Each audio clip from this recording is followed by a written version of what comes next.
Welcome to the ministry broadcast of No Compromise, under the auspices of Word of Truth Christian Ministries International in Columbia, South Carolina. These are uncertain times, and I believe it's going to get worse before it gets better. Today we have our very own Apostle Darrell Humphreys, who's going to share a very relevant message on trusting God. Apostle, welcome. Good morning, and thank you for having me. Today I want to share with you something that's been near and dear to my heart, and that is trusting God during these uncertain times. We are truly living in uncertain times, and we have to trust God like never before. You know, in the book of Isaiah, God promised us that he would keep us in perfect peace, whose mind stayed on thee, because he trusts in thee. And this is a time when we must press into God like never before. God has promised us, and he said in his word that we ought to fear not. He said, for I'm with thee. He said, be not dismayed, for I'm thy God.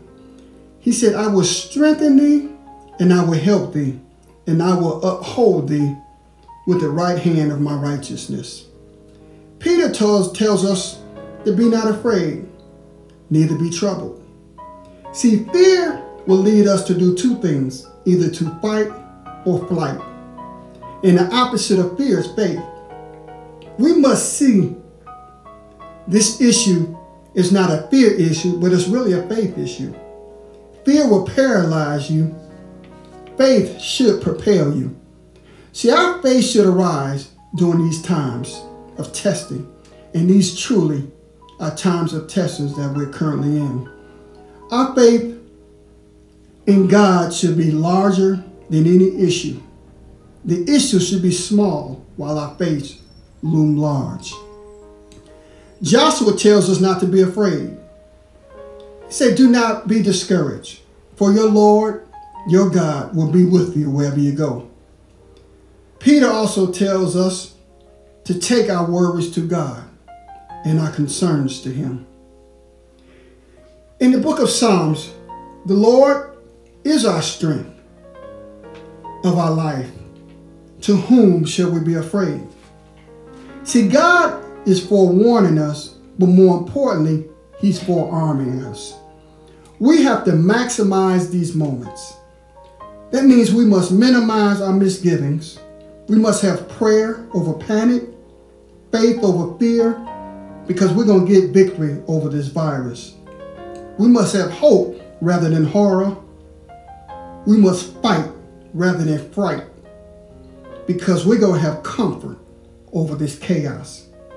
And when it's all said and done, we have Christ over Corona. I want to share something with you today, something I read a little while ago, and I think it's prevalent for today.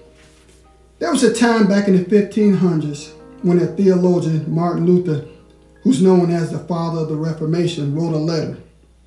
And he was responding to a question that a friend of his had.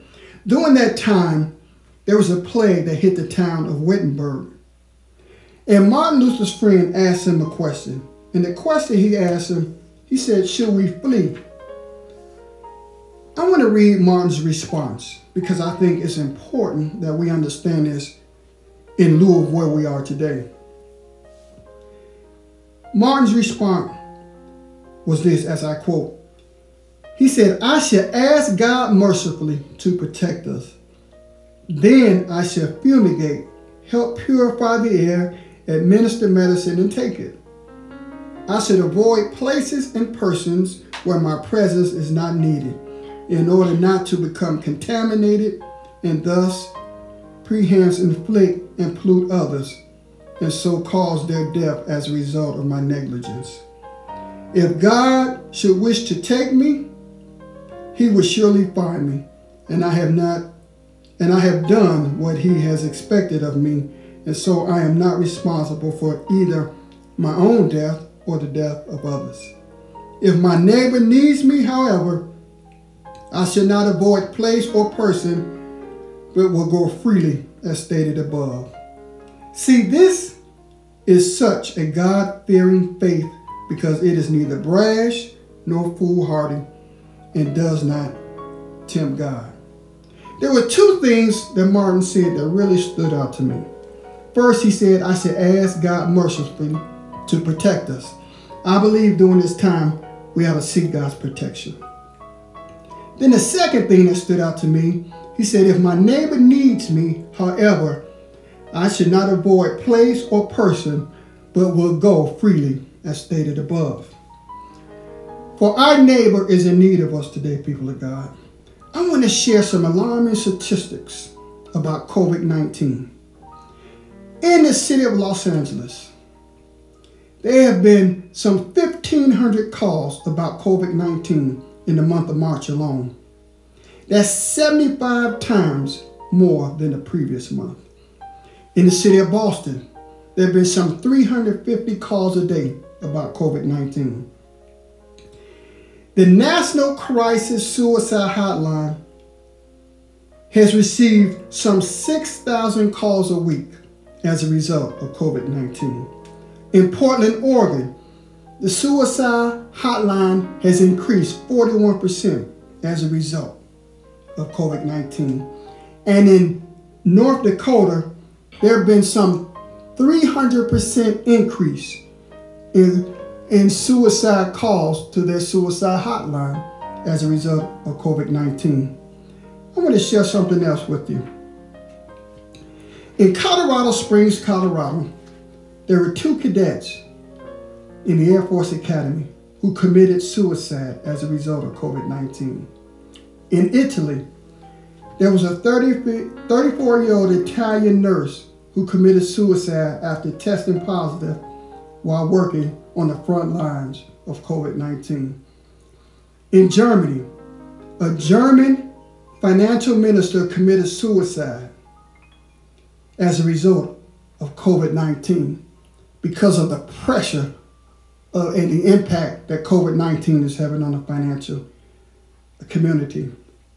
This is a time, people of God, that we should model our faith and demonstrate the essence of the gospel, the good news. What am I saying? I'm saying we ought to let our light shine. Not because of who we are, but because whose we are. I'm reminded of a conversation not many days ago when I was at work, where a young lady came up to me and she was panicking. She said she didn't know what to do as a result of COVID-19. And as I looked at her, I told her, I said, trust God. I said, stand on God's word. But then I noticed she looked at me and she was somewhat perplexed. I said, you got to know the word in order to stand on the word. And you got to get in the word in order to know the word. And you got to meditate on the word once you get in the word. But you can't do any of that unless you take God at his word. So she was perplexed as she looked at me. And as I was walking away, I noticed the perplex that was on her face. And I turned around. And as I turned around, I heard in my spirit saying, you have to explain to her in a more practical way what it is so that she can understand what it is that you're telling her. And that's why I want to share this message with you today, because people of God, it's not good enough to just quote the word. It's not good enough to just give people the word. But people need to know in a practical way how to apply their word and how to in order for them to be able to stand on the word. It's time, people of God, for us to come out of our holy huddles. It's time that we put our boots on the ground. It's time that we put our knees on the floor. It's time that we lift our heads to the sky. It's time, people of God, that we undergird those that's on the front line who have become overwhelmed because of COVID-19. Those are people who are currently manufacturing the equipment such as ventilators and masks and gloves, who work in tireless hours so that we can have the equipment we need to combat this COVID-19. Those are the EMT people who are fielding calls after calls after calls from people who are scared and don't know what to do as a result of COVID-19. Those are our first responders, those who've been working on the front lines, tireless hours in the hospitals. What we can do is continue to undergird them in prayer and continue to do exactly what our commander-in-chief and those in the medical field are instructing us to do. That means we need to continue with our social distancing. We need to shut in. We need to lock in. We need to take this time to seek God. We need to take this time to pray and undergird them in prayer. I challenge all those under the sound of my voice to adhere to this message and put your boots to the ground. I want to thank you for inviting me, and I pray that something I said today will be a blessing to you and you can take it and apply it to your life. Thank you. Thank you, Apostle Darrell, for that much needed and on-time message. While the news outlets are flooding the airways with updates on COVID-19, I really believe that the people of God need to flood the airways with more of God's word. People really do need to know the Lord.